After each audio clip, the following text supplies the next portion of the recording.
Urodziłem się w Wilnie. Tak, dokładnie w Wilnie. Zresztą moja rodzina, mieszkając w Wilnie, pochodzi z miejscowości Szyłosady. To jest miejscowość przed miejscowością Jonawa, po polsku Janów. To jest taki majątek ziemski, który był po moim pradziadku, Alfons Józef Bądzyński. Ja urodziłem się z Władysława. Moją mamusią była Maria Trębińska. Ten dom kiedyś był własnością Joanny Trębińskiej, czyli jej matki.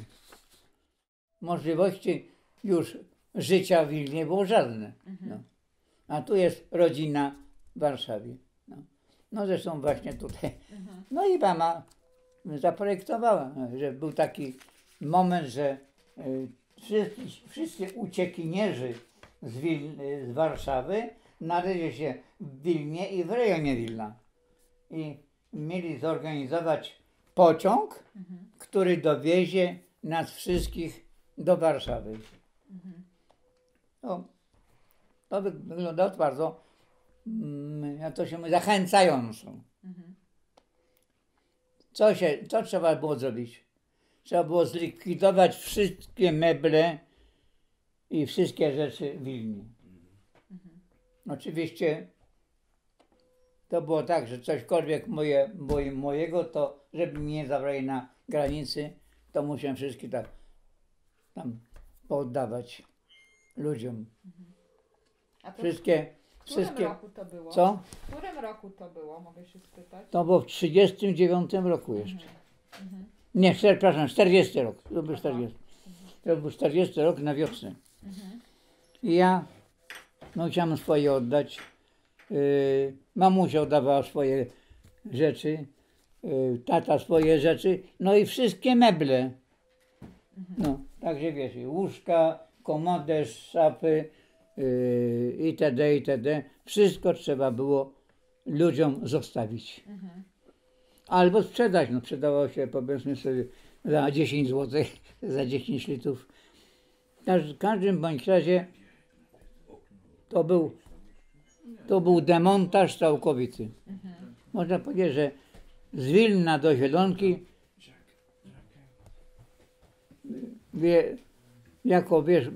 jako po prostu posiadający już jakąś tam ilość środków materialnych, ja zostałem nędzarzem. No. Dostał koszulę, tego parę butów i tak. I w takim stanie myśmy wyjechali z Wilna. I dotarliśmy do tutaj. Babcia zobaczyła, oniemiała z wrażenia. Za nie mówiła po prostu, bo przyjechały 3 gęby z Wilna. Ojciec, matka i dziecko. I co ja z nimi zrobię? Tym bardziej, że w tym mieszkaniu było pełno lokatorów. Tutaj mieszkali państwo Nadstawni, nazywa się Nadstawni. Potem Kuchmierczyk. No to wszystko było z nakazu prasy tego zamieszkania.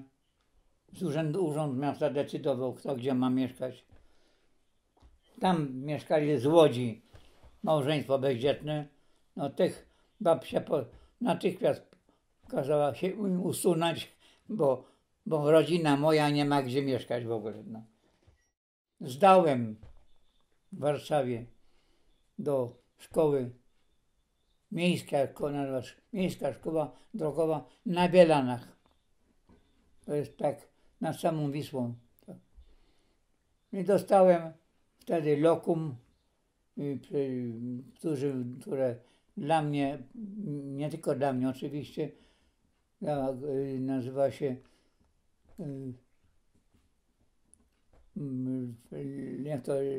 jakaś tam pomoc Polakom, coś takiego. Wiesz. No. No i tam 2 lata kończyłem 2. i 3. klasę. Przepraszam, 1. i 2. klasę gimnazjum. No, na tym się, można powiedzieć, moja możliwość kończyła. Ja po prostu zostałem tu w Zielonce, bo tam już było w Warszawie bitwa, powstanie warszawskie. Ale nie wiem, jaki był powód, że Niemcy postanowili Zielonkę od razu wyrzucić. I to jest napisane właśnie o tym, jak mnie już wygnali. To jest na tej nozwie. Bo pierwsza część wiersza obejmuje wygnanie.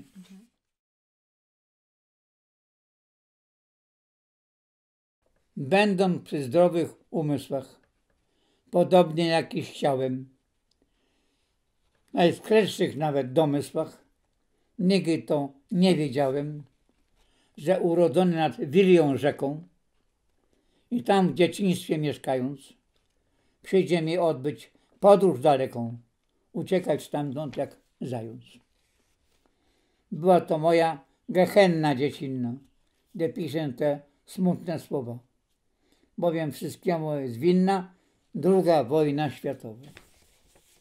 Szczególnie w sposób zdradziecki z tyłu napadli Sowieci, to znaczy Związek Radziecki. Ginęły kobiety, dzieci. Na Sybir ich wywożono, by w tajdze powymierali. Nielicznie tylko ich grono przy życiu się ostali. Mój tata przed nich aresztowany, potem cudownie zwolniony. Potwornie zestresowany chciał uciec w inne strony. Wziął naszą rodzinę pod rękę, tak jak stoimy, bez jesionki. I po podróży przez mękę trafiliśmy do Zielonki. Decyzja taty była karkołomna, lecz w swej istocie prawidłowo.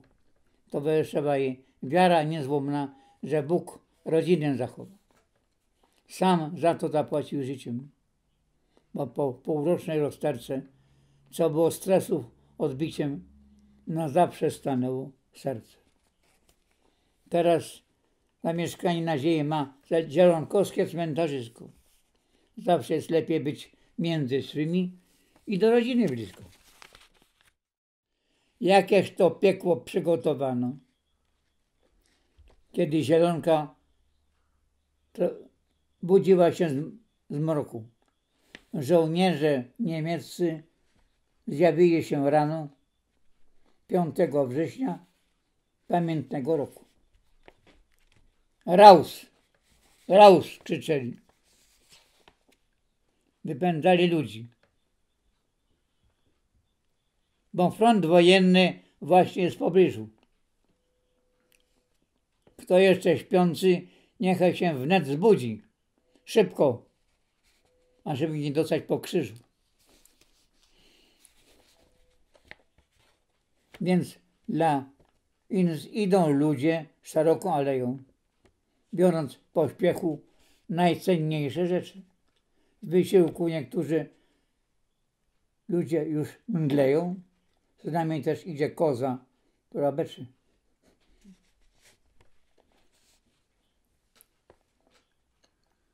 Niektórzy taszczą rzeczy na rowerze, nawet niemowlę kołysce wiezione. Dokąd idziemy? Odpowiedzcie szczerze. Wir gehen vorwärts nach Anderzone. Lecz ta odpowiedź nam nie odpowiada, bowiem skręcamy już w kierunku Ząbek. Wciąż idzie ludzi olbrzymia gromada. Dokąd? Uchylcie tajemnicę Rąbek. Lecz dalsza droga to jest tajemnica. Przez Ząbki, Zielonkę, Zasiszę i dalej na Pragę przekroczona nawet niejedna ulica. Wreszcie kościół świętego Floriana na odpoczynku wagę. Tam nocny postój. Nastaje dzień nowy. Znów idą dalej przepędzani ludzie. Przez most Kerbedzia oraz plac zamkowy, zmęczeni, głodni, w beznadziejnym trudzie. Przez Stare Miasto, Śródmieście, na Wolę, w końcu do dworca zachodniego. Dalej pociągiem na nieznaną dolę. Czy to już koniec wypędzenia tego? Nie, bowiem teraz w zakładach w Pruszkowie następuje właściwy scenariusz koszmarny. Po wielkiej selekcji każdy się wnet dowie, czy jest już wolny, czy dalszy ciąg marny. Tych, co na wyjazd wysegregowano, zamknięto potem w bydlących wagonach i w dalszą drogę wyeksponowaną, by resztę życia mieli w innych stronach. Tak też po świecie 3 doby wożono, szukając dla nich miejsca właściwego, aż wreszcie wszystkich doprowadzono do Dachau, obozu koncentracyjnego. Gott mit uns. Takie patrzę mieli. Że Gott mit uns po polsku Bóg z nami. Przełożenie na wasze akcje znaczy. Znaczenie niezgodne z tymi słowami my wam przebaczamy. Resztę Bóg wybaczy.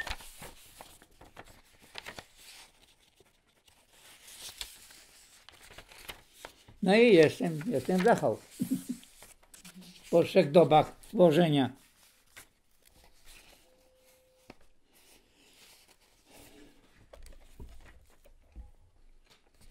Życie w Dachau to rzecz bardzo ciekawa. Posiłek dla żołądka to nie jest zabawa. A więc napiszę opowieść, byście wszyscy mogli dowieść, jakie ciężkie było życie w tym naszym lagrowym bycie. Rano tylko kawa. Więcej nie potrzeba. O kruszyny nawet nie dano nam chleba. I tak nas to czekaj 12 godziny, aż przyjedzie obiad. Ale nasze miny są bardzo skwaśniałe, bo obiad jest taki. Tylko jedna zupa. Pokrzywa, buraki, szpinak, albo rzepa, szczap, albo marchewka, zgniłe kartofelki, kapusta, borkiewka, a tak bardzo rzadka, że widać dno miski. Nic więc też dziwnego, że są smutne pyski. I na to wychodzi, trzeba wypić wodę i czekać kolacji, przemierając głodem. Kolacja jest duża jak na nasze życie. Kaweczek chleba, kawa na popicie. Do kawy jest zawsze zupa lub dodatek, który jest tak wielki jak rumianku kwiatek. No dodatek przeważnie twarożek, margaryna, ser, cukier, kiełbasy, pierożek. Wszystko jest dawane tak nieproporcjonalnie. Kiedy jest mało chleba, to dają nachalnie, bardzo dużo dodatków, no i też odwrotnie. Suchy chleb jedliśmy z zupą wielokrotnie. Zupa także rzadka. Tak zwana melzupa. Tak to karmią Niemcy, chcąc nam zrobić trupa.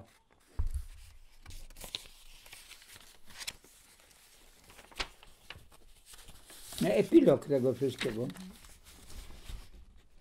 Zagrobiono mnie moje dzieciństwo. Zniekształcono mnie młodzieńcze lata. Jest to jedno wielkie barbarzyństwo mieć na głowie niejednego kata. No opowieść o tym Słowak od tego kata ze wschodu usłyszałem, że Polak durak, a polniczym bandytem zachoju. Teraz wiem, że przez jednego kata utraciłem ojca i dobytek. Drugi kot odebrał mi na długie lata zdrowie i wolności zbytek. Znalazłem miejsce na chwilę na świecie, przebywając w zielonkowskie strony. W deszczu pod rynnem, powiecie, żem kombatant podwójnie wypędzony.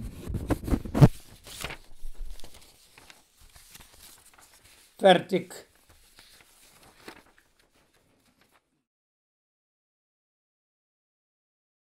Akurat 16. Jeszcze bym niepełnoletni. A już byłem polskim bandyta. No, w ogóle miałem numer 106 535. Proszę sobie zapisać ten numer. Według tych wszystkich numerów no, wywoływano ludzi. Tam nie było imienia i nazwiska. Nazwisko można jeszcze było tego, tylko numer. Numer taki a taki. Ja musiałem na to odpowiedzieć, że ja jestem. Numer 106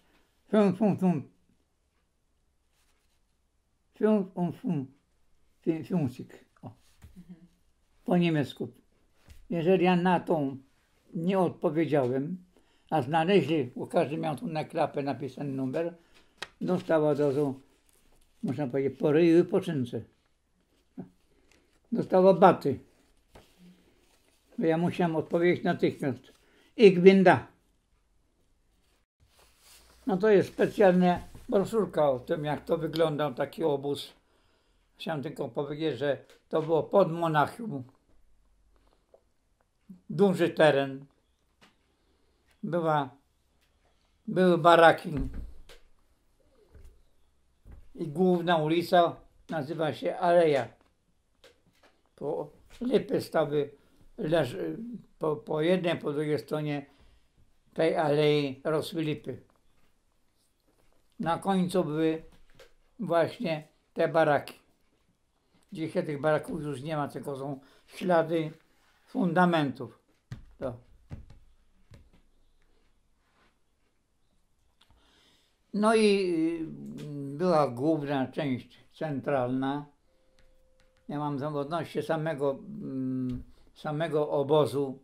To jest osobny temat, prawda, żeby wyjaśnić, co wzięło, jak było i tak dalej.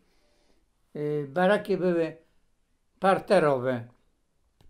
Po jednej stronie głównej ulicy były bloki nieparzyste, po drugiej były parzyste. Po tym można się było zorientować, czy nieparzyste były zamknięte same sobie. Na przykład z bloku 23 nie można było przejść do bloku 25 ani do 21. Każdy blok miał swoje pomieszczenia. Nazywa się pomieszczenie właśnie sztubel. Izba. Izba była duża, to znaczy jedna część była taka do nalewania tych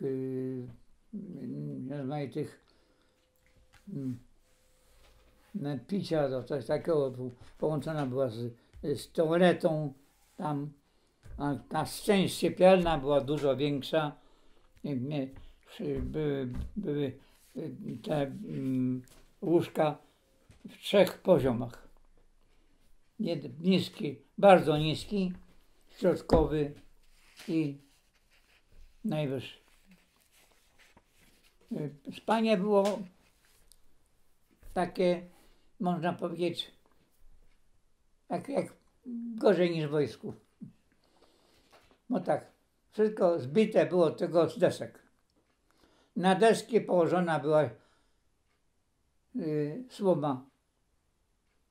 I to wszystko. I tak trzeba było się położyć spać. Miejsce było w zasadzie na jedną osobę. Jak potem coraz więcej więźniów przychodziło, to spały po 2 osoby na jednym łóżku.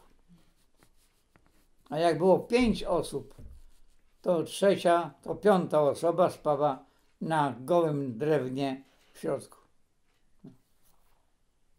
To jeśli chodzi o spanie. Jak o godzinie 6 każdego dnia rano był taki apel. Entreten. Czyli? Państwo nie rozumieją. Entreten. Czyli? Wstawać. No to wszyscy musieli natychmiast wstawać, natychmiast iść do mycia. No, rozmaicie było z tym myciem, bo ja na przykład mogę powiedzieć, że bardzo rzadko się mówiłem, bo nie starczało czasu. A nie, jeżeli ktoś nie zdążył wyjść już gotowy po umyciu, dostawał po plecach. No więc nie chcę się narażać na to. No potem było odliczanie, czy jesteśmy wszyscy. Kto umarł, to brano go do tej toalety, rozbierano jego całkowicie, no był taki trup wewnątrz. I tylko tyle. I ten stan, jak to się mówi, był gotowy do tego, żebyśmy dostali tą herbatę. No, samą herbatę. Herbata głównie była ziołowa, także moczopędna.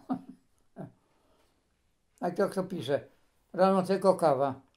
Nawet kawa była przecież. Rano więcej nie potrzeba. Okruszyli nawet nie dał na chleb. Chleb dawano najpierw bochenek taki długi. Przekrój chleba był kwadratowy. Im bardziej Niemcy przegrywali i front się zbliżał do Dachau, to ilość chleba było coraz mniejsza. Także potem dostaliśmy po pół bochenka, potem po 1/3, bochenek na 3, na 4 i tak dalej. W końcu bochenek dostawaliśmy na 5 osób, to pamiętam. No taka mała sznycka. Tylko i to wystarczało na cały dzień. Musiała wystarczyć.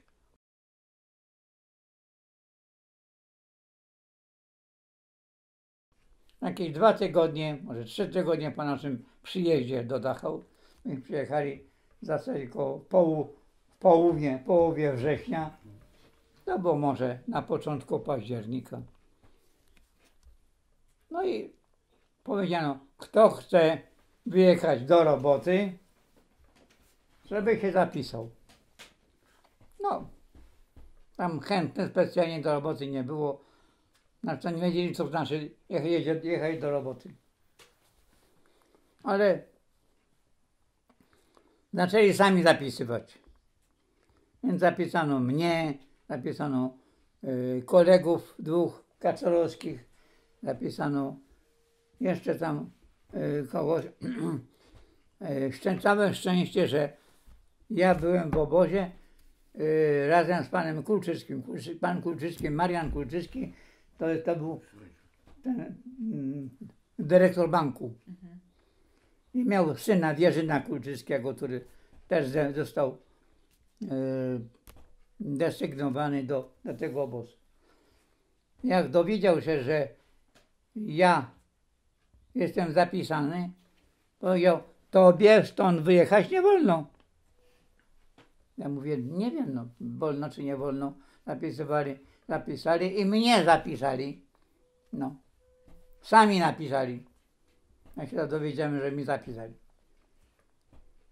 Bo stamtąd, mówię, jak się wyjedzie do tej robót, to się stamtąd już nie wraca. Tak powiedział. No ale mówię, ja jestem bezradny. Zapisali. Ja już nie mogę powiedzieć, że nie chcę jechać. No bo bym dostał w łeb od razu. Takie były reguły gry. Kiedy to pan Kulczycki wziął swoje ręce. Poszedł do pisarza obozowego i mówi, że on jest sąsiadem. On mieszkał tam w tym domku. Po sąsiedzku. I ja mówi, ja muszę go pilnować w obozie, a tymczasem został zapisany na wyjazd. No to ten pisarz powiedział, że on sprawę załatwi. Załatwił w ten sposób, że na moje nazwisko wylał atrament. I jak przepisywali, to już nie można było mojego nazwiska wpisać, no bo atrament nie można było go wyciągnąć z papieru. No i w ten sposób ja się, jak to się mówi, ocalałem. I teraz, jak to jest? Jest dzień, na razie dawali mi specjalne ubranie i żeby wyraźnie było widać, że to jest na wyjazd. No ja nie mogłem powiedzieć, że ja nie chcę, że mnie ktoś ocali, coś takiego. Nie mogę się było przeznaczać. No i ja brałem wszystko i byłem w tym, jak to się mówi, w ubraniu. Przyszedł jeden pan, powiedział, a teraz właź na dno tego trzypiętrowego. No teraz robię najpierw do toalety, żebym ja już nie potrzebował nic niczego.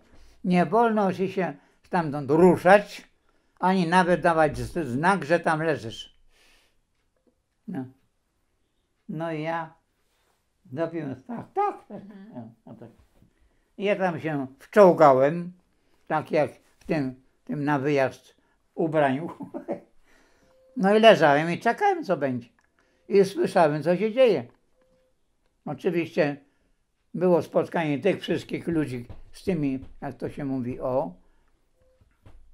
wyczytali. Mojego nazwiska nie wyczytali, bo było zalane atramentem. Przepisali potem już bez tego mojego nazwiska.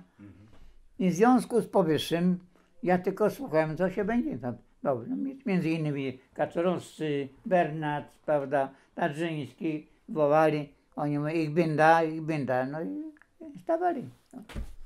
I proszę sobie wyobrazić, potem po iluś godzinach, tam podał 3, bo to dość długo trwało ta cała impreza.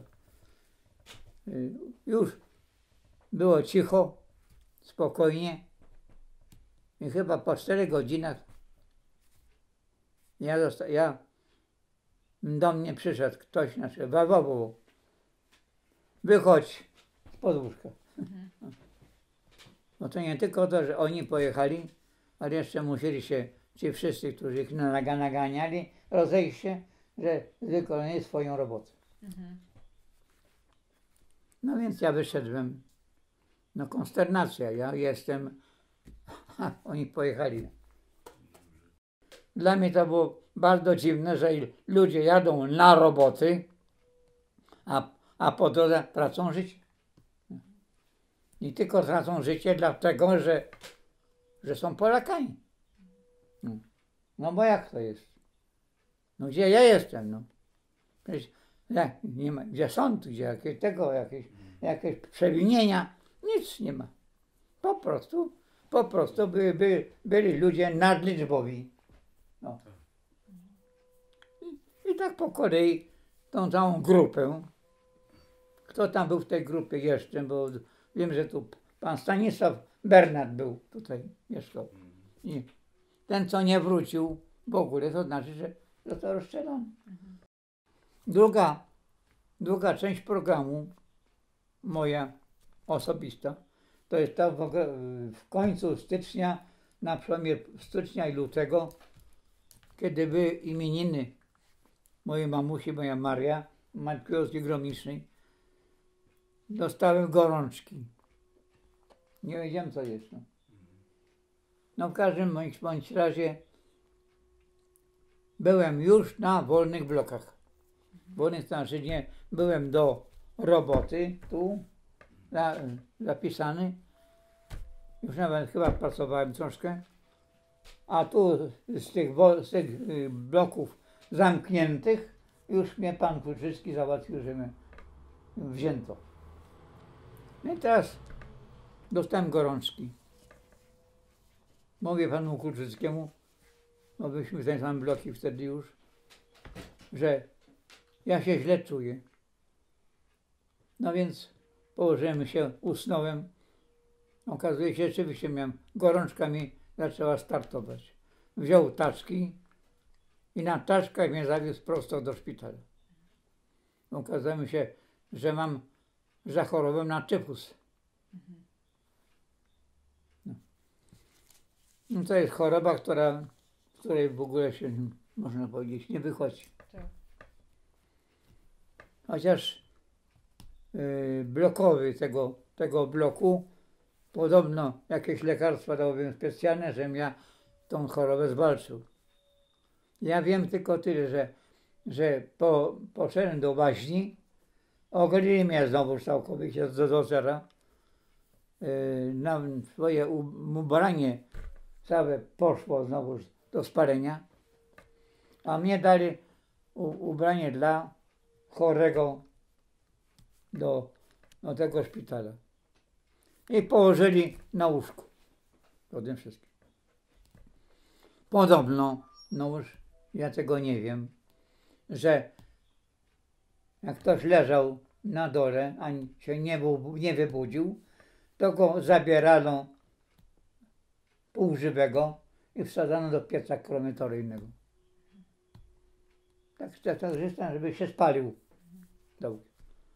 No ale jak ja spałem, to ktoś tam powiedział, on jeszcze śpi, daj mu jeszcze jedną dobę.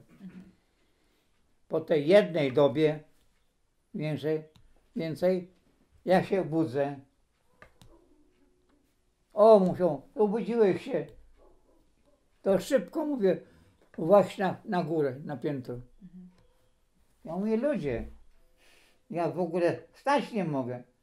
To my ci pomożemy. Więc no tutaj to jeszcze pół biedy, bo jeszcze z łóżka tego, a tam pchali mnie na górę. Pchali mnie.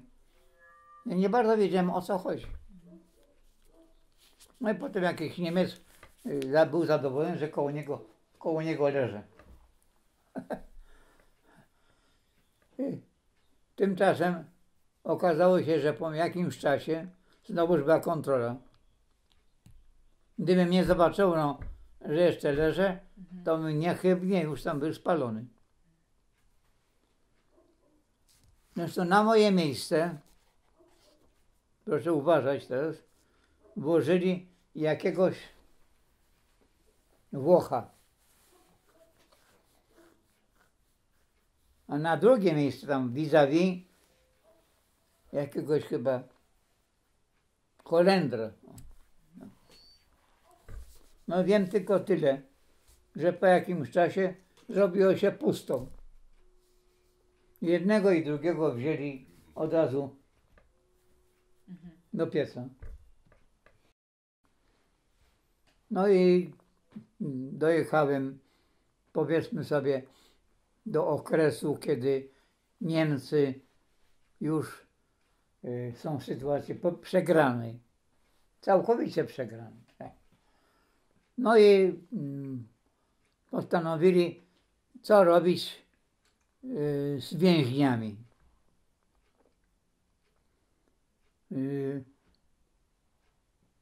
Te dni, już kiedy ja wyzdrowiałem i mogłem pójść do pracy, to już chodziłem do pracy, bo nie można było tam siedzieć, bo myśmy byli mnie do innych bloków, tych zamkniętych, desygnowani. Więc ja poszedłem do... Praca? Co? Jaka to była praca? Praca w ogrodnictwie. Tak. Jeszcze była zima, koniec zimy, to jeszcze byliśmy w szklarni. Pomidory, tam okopywać coś takiego. A potem już było ciepło, w samym kwietniu, pamiętam, to już nas gonili, że musimy ileś tam takich gotowych, prawda, takich małych kwiatków, prawda, posadzić. No. Więc tak mówię, I tak co chwilę tylko. Ja się schylałem, robiłem tu dziurę w tym, kładło się roślinę, zasypywało się, ojoj. Nie. Nawet tam myśmy tam niedaleko taka wieża była strażnicza i ciągle krzyczyliśmy Schneller, Schneller, szybciej. No więc ja potem już nawet nie głaskałem tego, tylko położymy się sobie. Nim już szlaki trafił, a kwiatek, czy on lepiej tam przyda, posadzony, czy gorzej, to jakoś tak przeżyli. No i tak rzeczywiście, no jakoś tam ta robota szła, no każdego dnia wyglądało tak, że dostaliśmy za to, że pracujemy, to był nazywa się Brotzeit, czas chleba. Dostawało się takie zamiast śniadania, które było tam już kawałek chleba i tam ta lurka, dostawało się znowuż picie, owszem, ale do tego jest znowuż kawałek też pajtka chleba i jakieś jeszcze, czy serek, czy masło, czy jakieś, powiedzmy sobie, inne tam konfiturki, coś w tym rodzaju, że można było sobie podjeść. Czyli właściwie śniadanie było w okresie Brotzeitu. No potem był cóż, obiad był przywożony do nas tam za tego ogrodu. Tak. I w tym właśnie ogrodzie pracowaliśmy do godziny 6 wieczór, pamiętam. Od 6 rano była pobudka, wychodziliśmy zaraz do tych ogrodów i do 6 wieczór dopiero się wracało no tylko położyć się spać i koniec. No w każdym bądź razie ten okres czasu spędzałem na tej właśnie pracy. Ale kiedy zbliżali się wojska alianckie już, to Niemcy byli bardzo podenerwowani, napisali do głównego od SS, czyli Himmler. On napisał w ten sposób. Kein Heftig, po niemiecku mówię. Kein Heftig darf lebendig in die Hände des Feindes kommen. Żaden więzień nie może dostać się żywy w ręce nieprzyjaciela. Na taki telegram od Himmlera Niemcy zareagowali w ten sposób, że oznaczyli niedzielę 29 kwietnia jako dzień zabicia wszystkich więźniów. I proszę sobie wyobrazić, że dzieją się następujące rzeczy. Właśnie 29 kwietnia. 29 kwietnia w obozie amerykańskim, który najbliżej był, tam miałem miejscowość chyba Ingolstadt, ja nie mogę się nawet pomylić, stacjonowało już wojsko amerykańskie i mieli powiedziane, że wyzwolenie obozu ma nastąpić 30 kwietnia. Ma nastąpić. Bardzo ważne słowo. Natomiast księża w obozie koncentracyjnym w Dachau już tydzień wcześniej zainaugurowali nowenę do świętego Józefa, prosząc o to, aby nam pozwolił żywymi wyjść z tego obozu. Także 29 kwietnia to jest jakiś siódmy albo 8 dzień nowenny. I sytuacja dzieje się w ten sposób. Trzeba się wczuć w ten moment. W wojskach alianckich żołnierze się bawią tam w jakieś tam gry takie, tak, owakie, ale wiadomo, dochodzi do nich, że 30 mają dopiero wywalać obóz koncentracyjny w Dachau.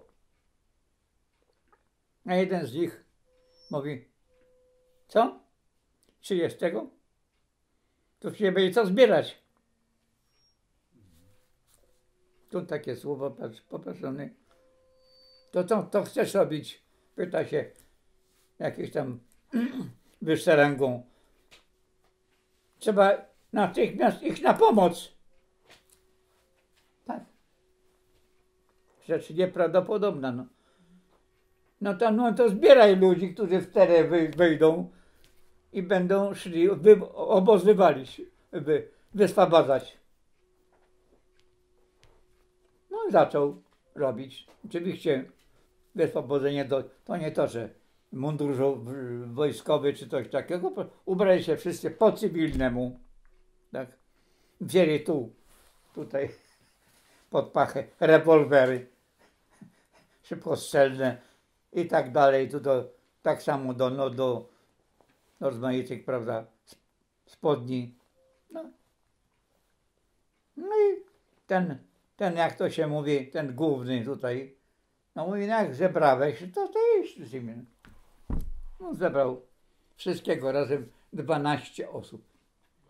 Oczywiście nie mogli pójść wszyscy razem marszu, tylko szli pojedynczo. Jeden po jakiś okres, drugi, trzeci tam gdzieś chciałem się spotkać. Zobaczyli, że w pewnym momencie jest linia kolejowa. Zaczęli iść tą linią kolejową. No bo na prosto przecież będzie zaraz kontrola obozowa i nie przejdą. I po tej linii kolejowej zobaczyli, że stoją wagony, a na wagonach jest pełno trupów. Czy były do spalenia, czy do zakopania, to jak nie wiem, już nie będziemy o tym mówić. No jakoś to miejsce linii kolejowej z obozem nie było strzeżone. O dziwo. No to przeszli wszyscy. Rozsypali się wszyscy na te strzelnice, na te wieże strzelnice. Oczywiście każdy miał tam jeden tam budynek. Jak tam sobie rozdzielili, to jest inna sprawa.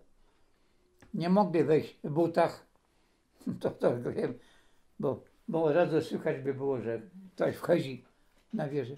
A na wieży byli gotowi z karabinami maszynowymi strzelcy i czekali na godzinę 21.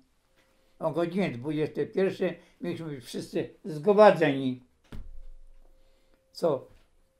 To znaczy, że część będzie na placu apelowym liczona i że liczenie będzie. Takie liczenie i tak dalej, i tak dalej. No. Potem będą dobijać na pewno, bo to jest wiadomo, że to jest akcja specjalna. No proszę sobie wyobrazić, że godzina, na tą godzinę jest sytuacja taka, że wcześniej musieli się z tym wszystkim obtańcować. No więc doszli do tego miejsca, rozeszli się na wszystkie wieże, doszli się po cichu, nie pytali się o zdanie racji, prawda, czy winien, czy nie winien, siedzi na wieży, będzie strzelał, to wszystkich unieszkodliwione. Wieże zostały wszystkie unieszkodliwione. Jedna grupa tych właśnie aliantów poszła prosto do komendanta obozu. Też nie wiedział, nie był przygotowany na taką wizytę. Związali go od razu całego, no i tak dalej. Także obóz został unieszkodliwiony. To była godzina 17, dokładnie 25. Znaczy na 3 2,5 godziny przed naszym wymordowaniem. No więc przychodzi godzina 21, ale tam, parę kilometrów dalej, bo Dachau to było takie miejsce odludne, duży teren, a oni tam siedzą sobie. Jeden mówi, nie słychać wcale strzałów. Jak to jest? 21 godzina już minęła, strzałów nie ma. A ktoś mówi, pewnie Amerykanie zabrali obóz. Tamtych ocnął, mówi, to natychmiast jedziemy i odbijamy i zabijamy wszystkich. Tak. No i szybko się zaczęli gotować i tak, że gdzieś może 9:30, może troszkę później jechali, żeby pod ten obóz, że można było dokonać tego rozkazu Himmlera. I co się dzieje? Pod obozem zobaczyli 400 osób, Anglików, Amerykanów. Zdurnieli, jak to jest? Przecież mówili, że Amerykanie są już w obozie, tak to tyle Amerykanów jeszcze stoi pod bramą. No i okazało się, że ci Amerykanie poszli na pomoc tym 12 ludziom. No i spotkały się dwie grupy pod obozem. Niemcy, którzy mieli znowu wszystkich pozabijać powrotem, i Amerykanie to bronili tego dobytku. No i okazało się, że zaczęła się wojna między nimi. Wojna trwa do godziny 2 w nocy. No. Oni wszyscy się rozeszli na swoje posterunki, zaczęli się ostrzeliwać. No Niemcy przegrali. Jak ich było 40, a tych było 400, no to już wiadomo jak to jest. No. W każdym bądź razie w 5:45 mniej więcej, jak ludzie dowiedzieli, że jesteśmy już wyzwoleni, o tym co będzie o 9 i później, to nikt z nas nie wiedział. Dopiero potem się dowiedzieliśmy, że jesteśmy już uratowani, no to wszyscy byli bardzo szczęśliwi, padali sobie w ramiona i temu podobne rzeczy, że to już jest wolność.